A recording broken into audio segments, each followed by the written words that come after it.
Good morning all of you. मैं Bhanu Kumar Choubey, my name is Bhanu Kumar Choubey and I am from IIT Kanpur. आज हम लोग एक बहुत ही अच्छा चैप्टर पढ़ने जा रहे हैं जिसका नाम है एप्लीकेशन ऑफ डेरिवेटिव्स।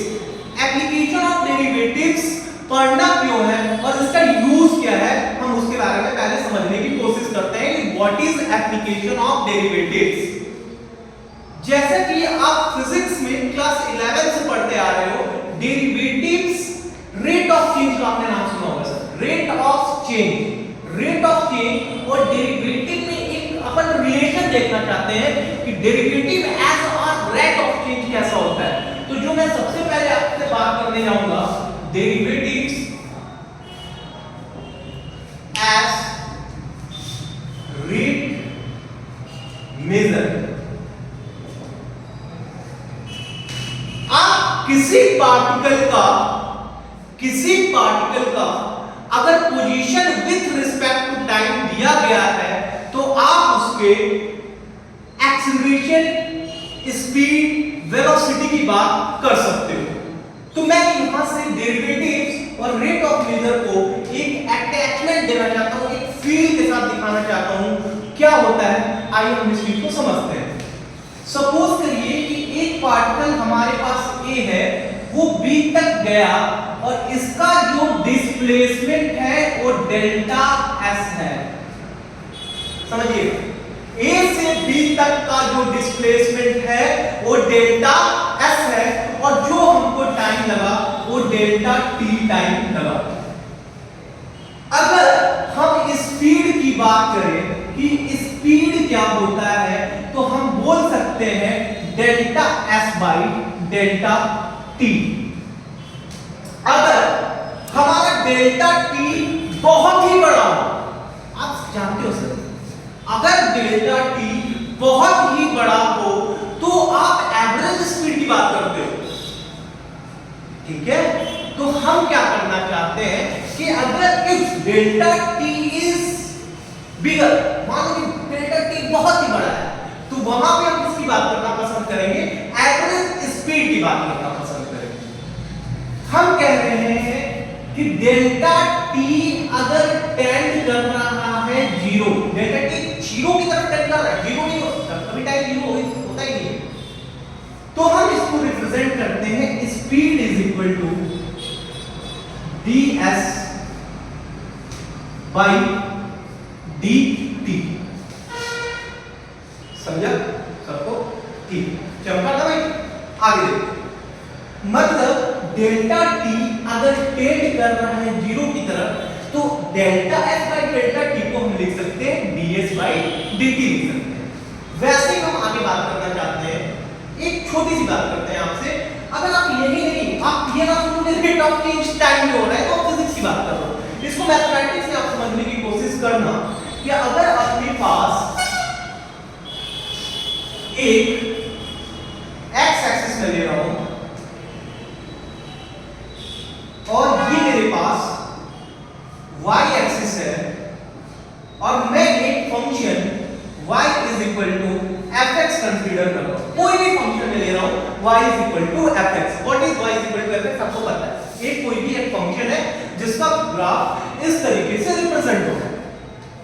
मैं करना क्या चाहता हूं, मैं करना ये चाहता हूं कि मैं x के किसी एक वैल्यू के लिए इस ग्राफ की वैल्यू मान रहा हूं क्या है, y1। मतलब अगर मैं x की जगह x1 ले रहा हूं तो जो y की वैल्यू निकल के आ रही है वो आ रही है y1।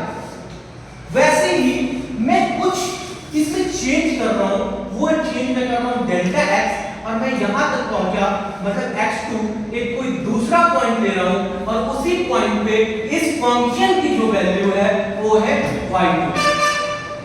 इसका मतलब ये हुआ कि x1 की जैसे x1 इसकी वैल्यू जैसे जैसे हम चेंज करेंगे वैसे ही वैसे हमारी इसकी भी y की भी वैल्यू चेंज करेगी।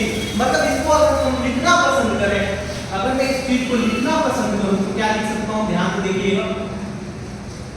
इसको मैं लिख सकता हूं delta y by delta x।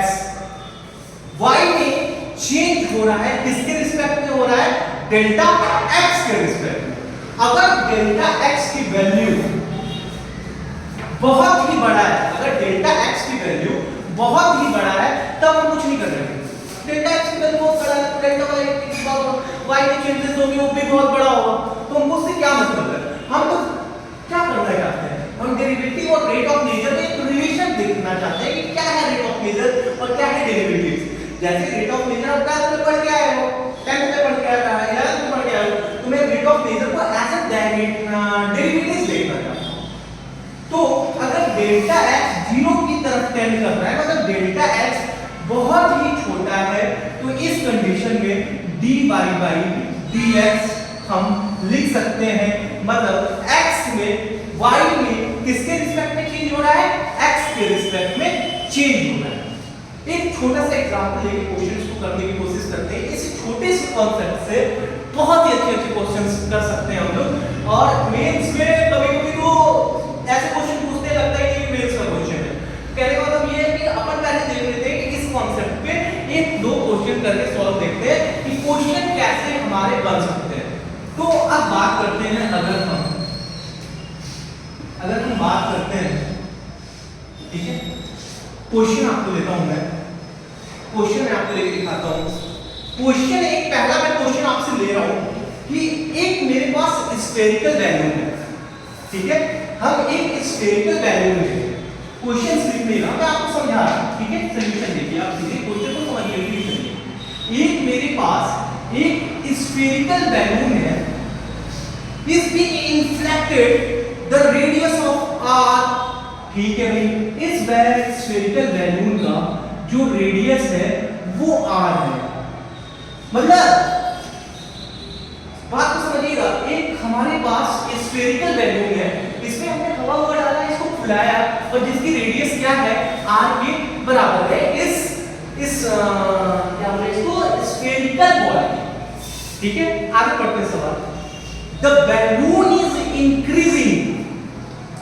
The radius of r of the balloon is increasing at the rate 0.2 centimeter per second.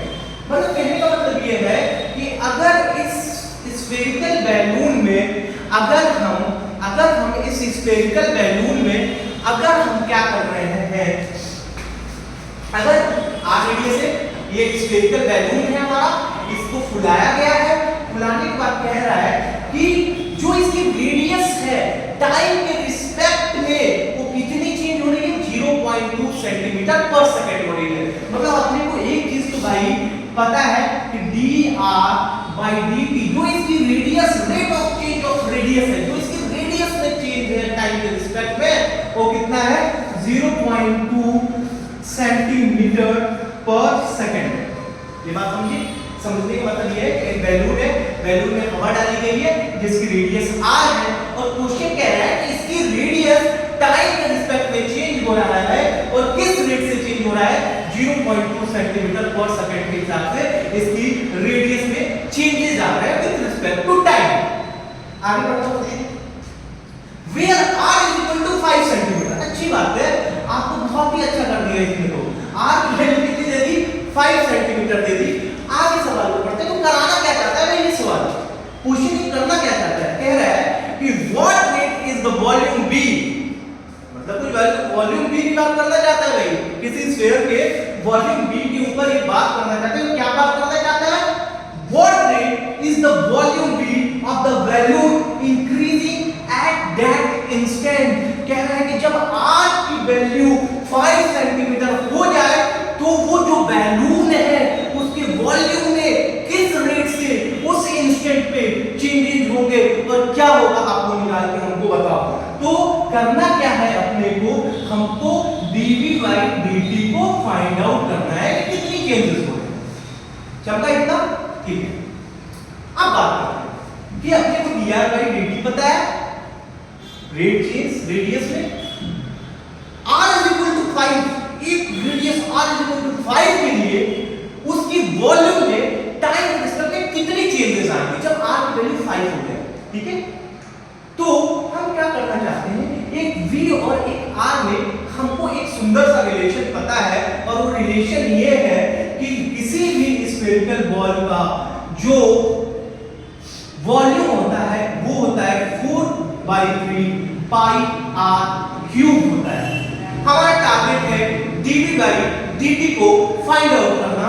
तो differentiating equation number 1 with respect to t, तो हम डिफरेंशिएट करना चाहते हैं इक्वेशन नंबर 1 को विद रिस्पेक्ट टू t। तो ये क्या बात हो सकती है sir? dv by dt is equal to 4/3 pi 3 r square dr by dt। आपको पता है ये डिफरेंशिएशन आप कर के स्टूडेंट हो। अब ये ना पूछना कि सर 3r क्यूब का कैसे differentiation 3r square dr by dt आता है, क्या बोले? ठीक है, तो आगे चीजें जानते हैं। अब इसके आगे हमको करना क्या है चीज को समझिएगा। क्या कॉन्सेप्ट है? कॉन्सेप्ट ये है कि dv by dt is equal to 4/3 pi r 3r square dr by dt। आप देख सकते हो कि dr बाई dt की वैल्यू कितनी दी है सर? 0.2 centimetre second. r की वैल्यू कितनी दी है? 5 whole square.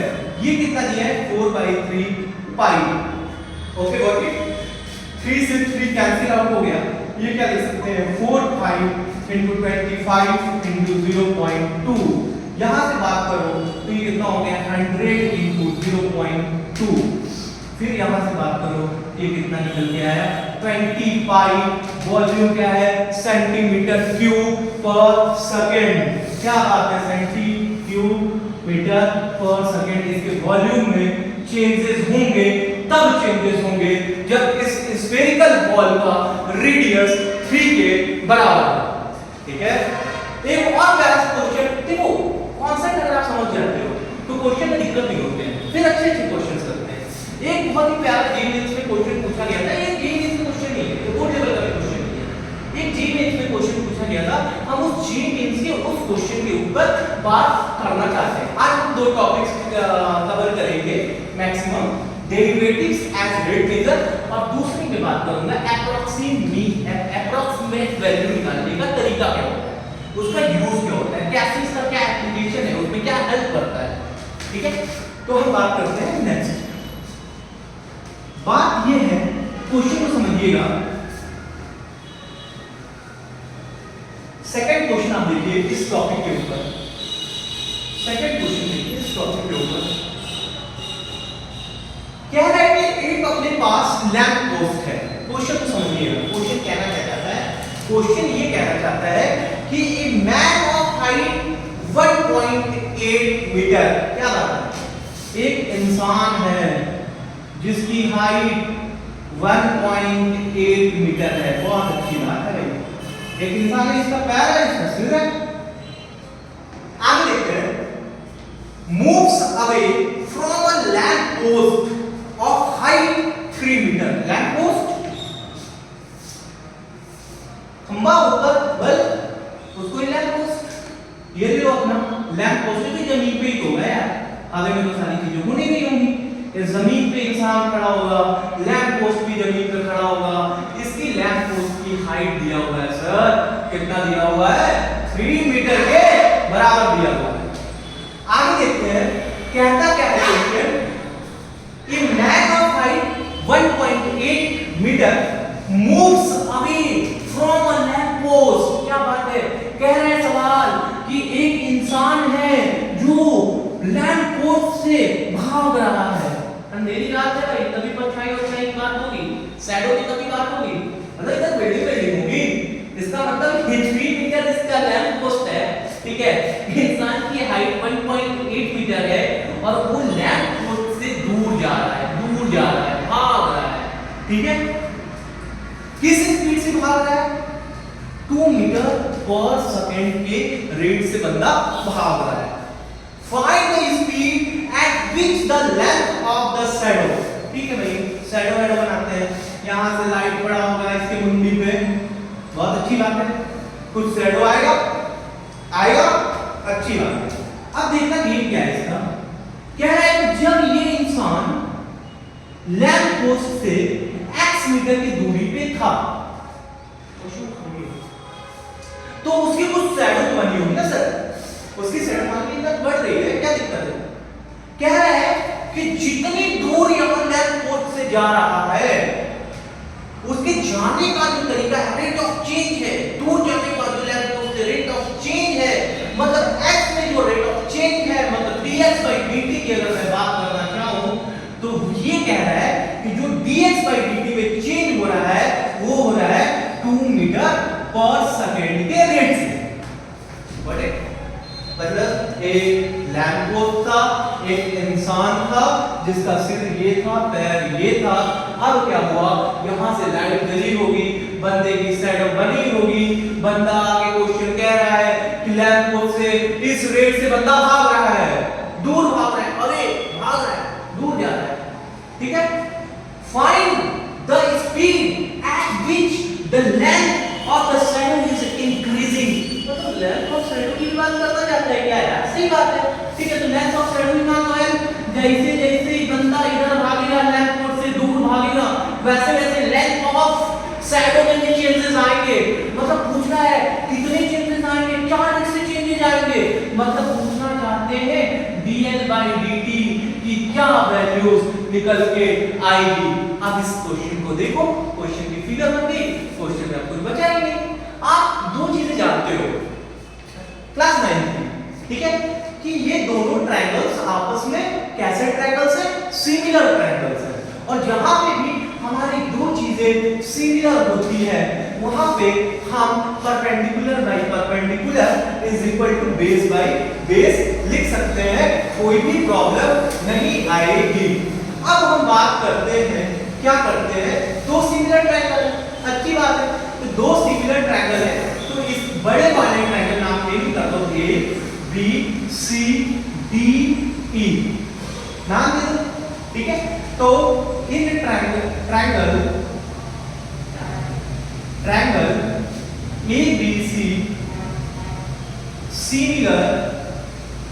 Similar to triangle क्या है डी ई सी, ठीक है।